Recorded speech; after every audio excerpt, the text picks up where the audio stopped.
Hello, it's me, James, and I'm here with Peter. Hello, Peter. Hello.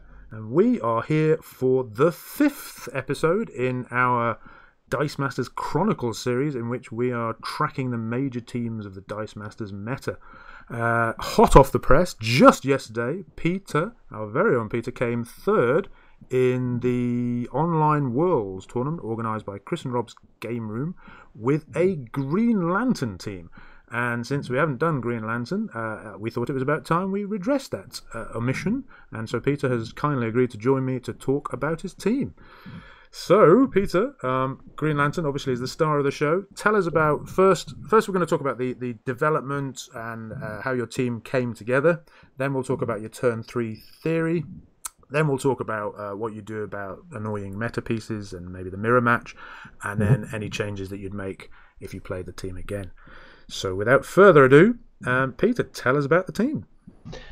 Right. So when building teams, most people will take into consideration if it can take the big three on, so the Thor, Becky, Godcatcher.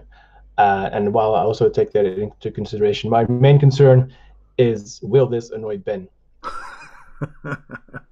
And so... And so in the latest Dice fight, I was playing a team very similar to Ben's Becky team, and I played Rob Pettifor, and he was running a Green Lantern team very similar to the one I played yesterday. Mm-hmm. And he gave me a pretty hard time. So I was like, yeah, this team could annoy Ben. Yeah. And so I got to work on that. So yeah, Green Lantern, obviously the win con. And then you need to buy Green Lantern. He's a 5-cost, a bit expensive. So to discount that, you have Asuka on the team. Oh, let me just... I was on the wrong button. There she is. Sorry. There we go. So Asuka will discount Green Lantern by 2, and make it much easier to buy. And you also want a lot of masks in your reserve pool, and this is where Clayface comes in. Big buddy. Yep. Yeah. So you can pay a mask and get one of your mask characters on double mask, and then you have more masks. And what do masks make? Prizes. Okay. Exactly.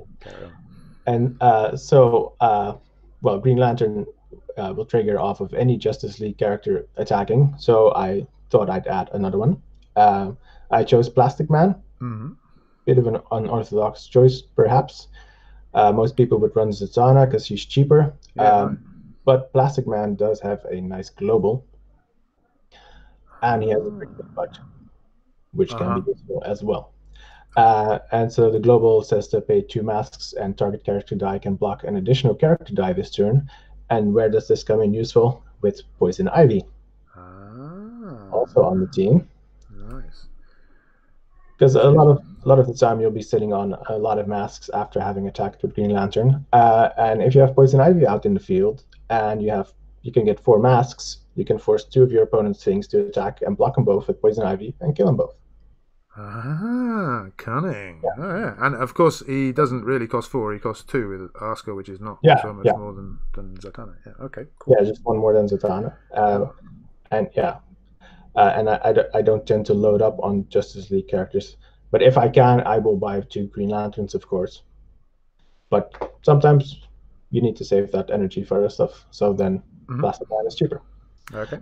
And so in order to force my opponent's things to attack, I have Doctor Strange on the team. Ooh, there he is. Well, yeah, Doctor Strange obviously has not been released here in Europe, so I made my own proxy for that. Much better. I like it a lot. And so, while mostly there for the global, the actual die is also some pretty good removal. Yeah, and at a cost of 4, with plenty of masks floating around. Did you buy him much? I bought him once, I think, but he worked very well for me in that match. Okay. But it really depends on how the match is going, if you want to go for that or for something else. But when he works, he works. I really like the mask, like the energy outline that you've done. That's nice. Yeah. And so I also needed a cheap source of masks early game before I got the discounts. So that's where Black Widow comes in. Oh yeah. Also from the Infinity Gauntlet set, so not out here. So I also made a proxy for that. Nice. And she's a cheap mask character, but she's also some nice incidental removal. It's not super reliable, but you want her on energy anyway. So if you get some removal out of it, that's just a bonus. It's another one of those things where she's good on practically every phase, isn't she? Exactly. Fantastic. Yeah. I like the fact that your text is eminently readable as well. Yeah. WizKids, take note. Maybe you should hire me. Yeah, we should. And so that leaves me with one final spot on the team. I was a little worried about unblockable god catchers, so I put Big E on the team to take care of that. And also, if they're not holding back any masks, I can force their god catcher to attack and just take the 2 damage. Or I can force it to attack into Poison Ivy and just kill it, depending on what I have in the field. Did you meet many? God catchers? Yeah, a couple. Oh, okay.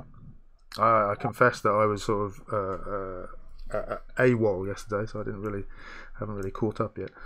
Okay, all right. And then we've got basic actions, I guess. Yeah, to round out the basic stuff is we have, of course, static field to stop stuff. Yep, stop it. There was a great reaction on Discord yesterday. Somebody said, if you use static field global, which says pay a mask, remove target attacking character die from combat, does the combat damage go through? And somebody correctly replied, no, obviously, because it's removed from combat before damage is assigned. And the response was, oh my god. The first time you learn about static field is it's like, what? Mind blown. Okay. Yeah. And the other mask global bearing basic action that you chose was the Villainous Pact. There we go. Yeah. And the global says pay a mask once per turn on your turn. If you have no dice in your prep area, you may prep a die from your bag. So bag reset, is it? Well, I suppose we'll come to that when we talk about the I guess that's where we're going, in fact. Yeah. We'll get the whole team up on screen. Oh, I've done it right. There we go. There's the whole team. And you're going to tell us now about the sort of buy order under optimal circumstances, and then perhaps what you might do differently when I throw various meta pieces at you. So what is your turn 3 theory in a vacuum? So, going first, I would buy Asuka turn 1. And turn 2, I would buy either Poison Ivy or Black Widow, and then use Villainous Pact. And first Clayface, then Villainous Pact. So I have 5 dice in used, and guarantee my roll the next turn. Depending on whether or not my opponent also brought Clayface, if they did. Well, another option, turn 1, is buying Black Widow, Clayfacing it in, buying another Black Widow. That only works if they also bring Clayface, because then you can, on turn 2, you can Clayface 2 things out and have 5 dice unused. And the masks start stacking up pretty early. Exactly. So then you can have 2 Black Widows and an Asuka and a sidekick. And 2 sidekicks. So that's a good way to set up, and then you need to actually roll your Asuka, which happened most of the time. If you do miss her, then usually if you have that many masks, you could just buy a Green Lantern. Yeah, right. Yeah, she's giving a discount of 2, and if you miss her, then 2 out of 3 times you're going to get 2 masks anyway. So that's pretty good. Yeah. Yeah, so on turn 3 you're going to be rolling Asuka and either Poison Ivy or Black Widow, or a couple of Black Widows even. Yeah. Okay, and then you buy, obviously, your win condition. Mm-hmm. Unlike Spug, who likes to leave it until turn 10. and when he does buy it, he doesn't roll it. Well, no, he did have that problem against me. Oh, no. It's Spug in the first round, and he missed his 4 on the first go, and then, yeah. No. Okay, so if you manage to get Green Lantern on turn 3 and your bag's in a decent state, then you could get him out on turn 4. Is that right? Yeah. And how quickly can you get to lethal from there? Is it turn 5? No, it takes a little longer. Right. Okay. Yeah. But you've got the control. Yeah, exactly. And usually, if you can just keep your opponent from winning until you kill them, it's not super fast, but it has enough. If you can static field everything back most of the time. Yeah, it's kind of inexorable sort of thing. Yeah.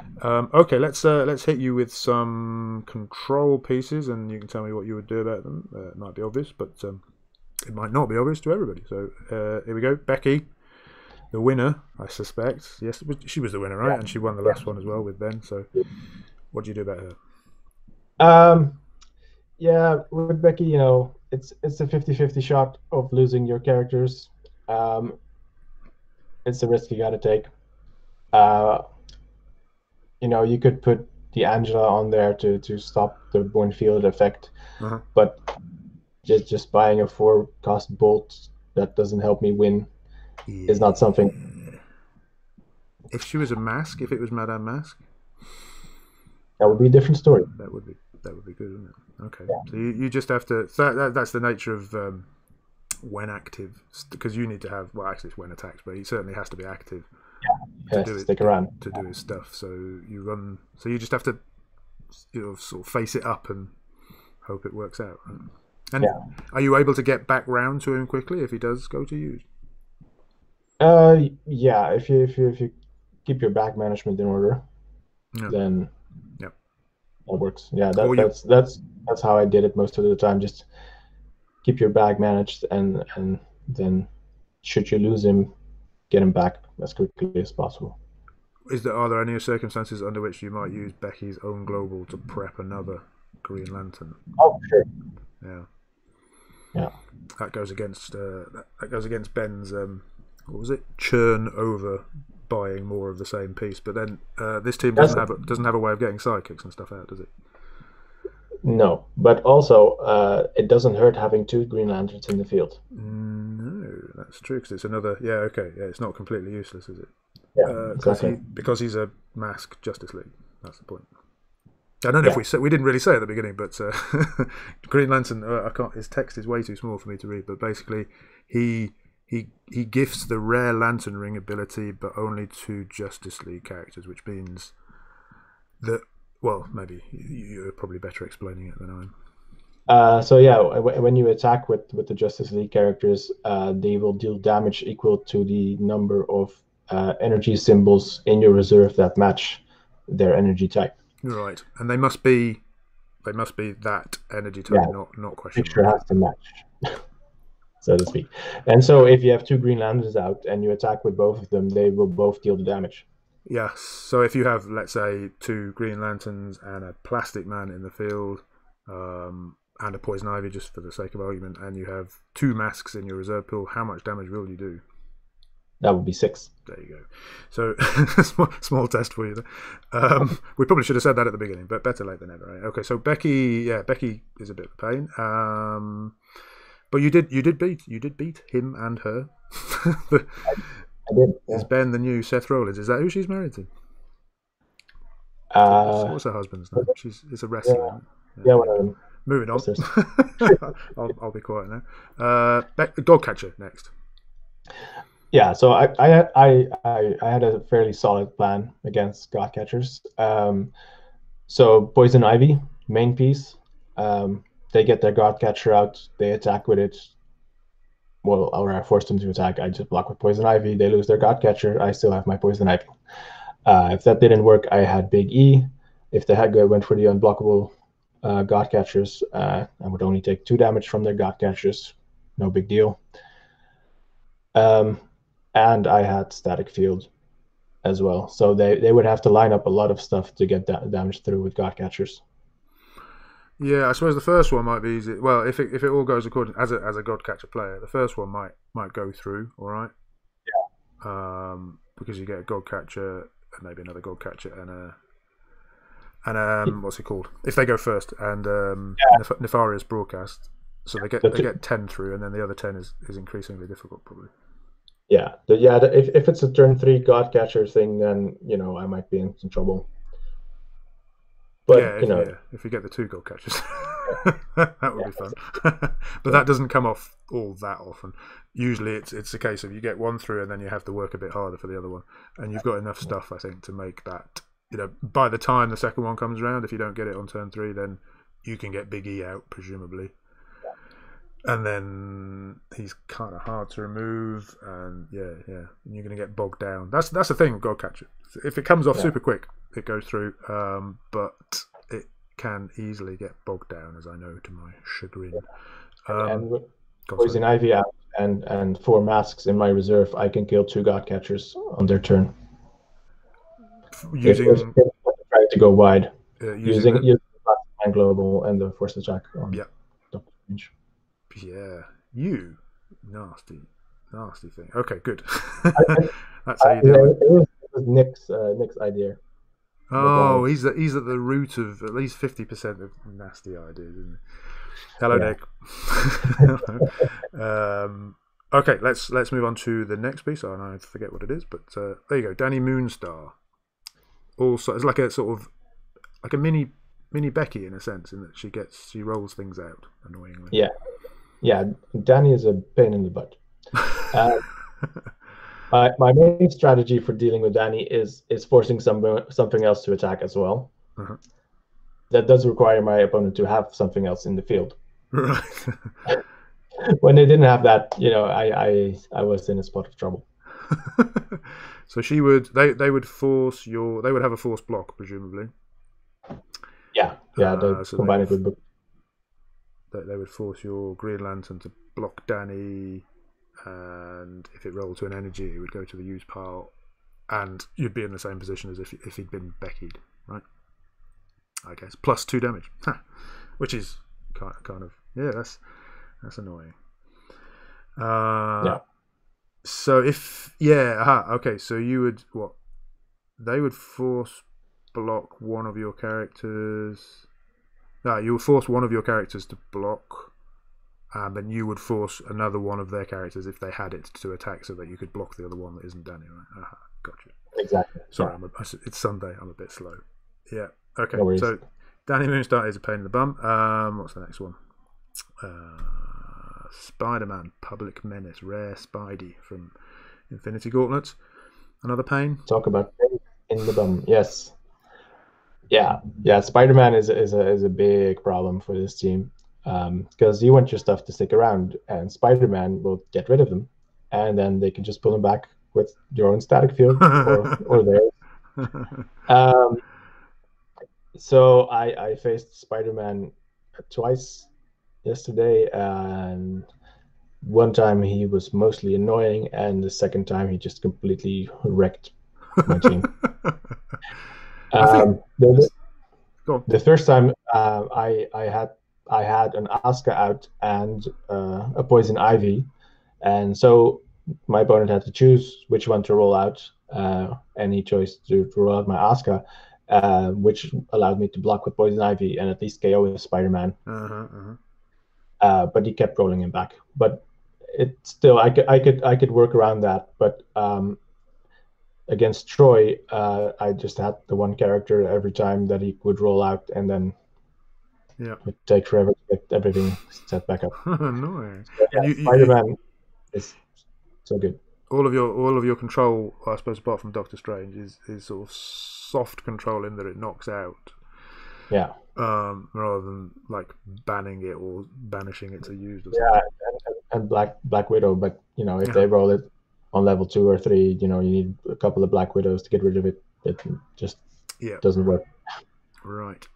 So Spider-Man's a pain. I think you did very well to get to third place with something that requires being, as I've said already, it's when attacks, but something that has to stay in the field with all of this stuff that gets rid of stuff from the field and requires you to bring it round again. Yeah. You must have played your socks off. Yeah. I did get rid of Spider-Man once with the Doctor Strange, I think. That was a lifesaver. Nice. Using the chains of Hogorath or whatever. Some strange name. Right, should we? Are there more of these? Let's have a look. Oh, Drax. Speak of. Okay, so there's Drax and Typhoid Mary. I think you might want to lump together.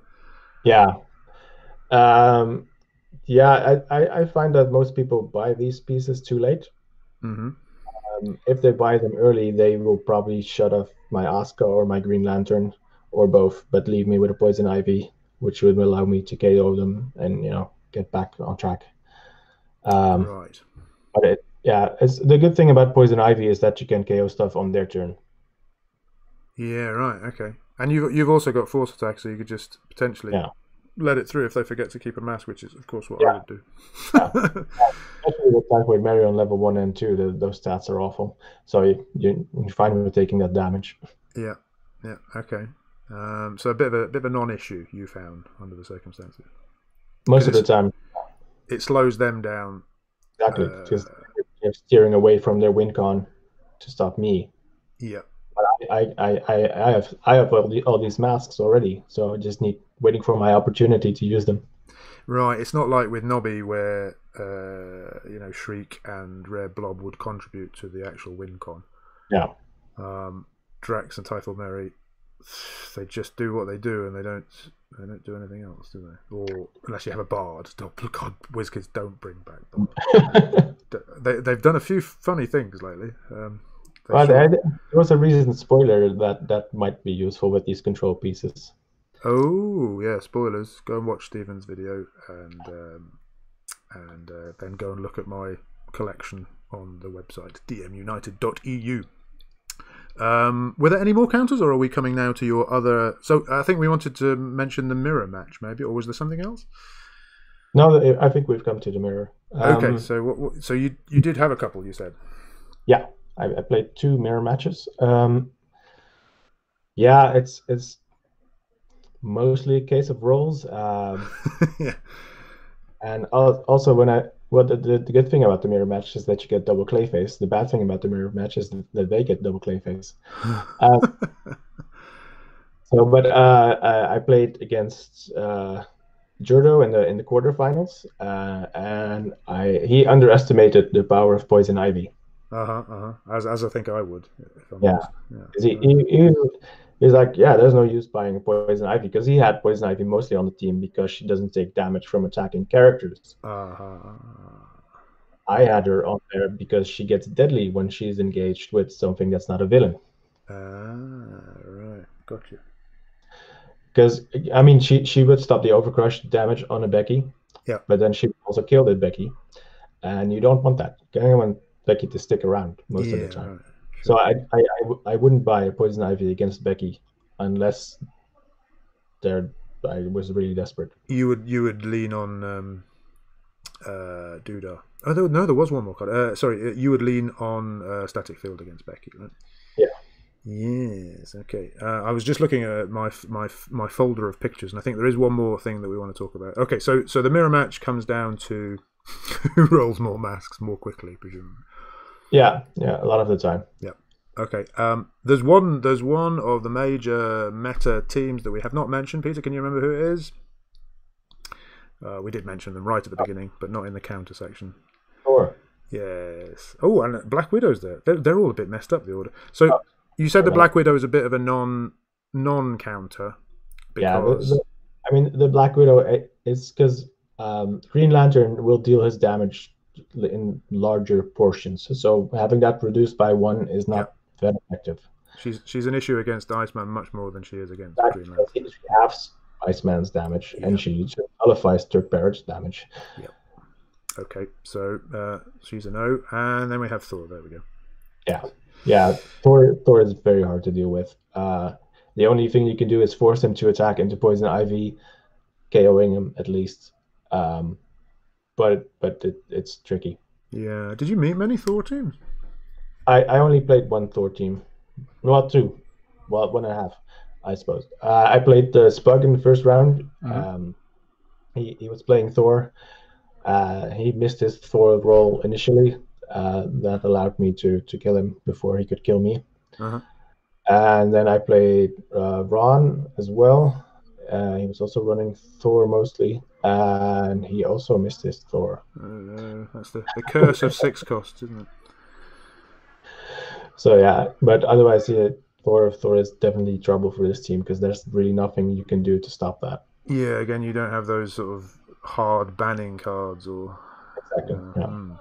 Okay, all right. So we're coming to the end. That's all I've got in terms of counters, I think. And just wanted to wrap up by asking you, what would you do differently next time? What changes would you make to the team? Yeah. So I sort of underestimated the power of Dani, even though I was planning to maybe run her myself as a main win con. But I sort of too easily assumed that Doctor Strange would counter her enough. And that was not really the case. So instead of the big E, which was there to deal with God Catchers, I would probably put Turk Barrett on the team because I have all these masks globals that I'm using anyway, and it has low defense. Oh, okay. Yeah. And so I could just ping her out before the attack step. Smashing, yeah. That'd be good. And a lot of the time, I could probably also manage to KO a Spider-Man with all those globals. So that's also nice. Do you would you get to do 2 damage out of curiosity for the Plastic Man global? I would assume so. When you spend a mask energy to use a global. Maybe.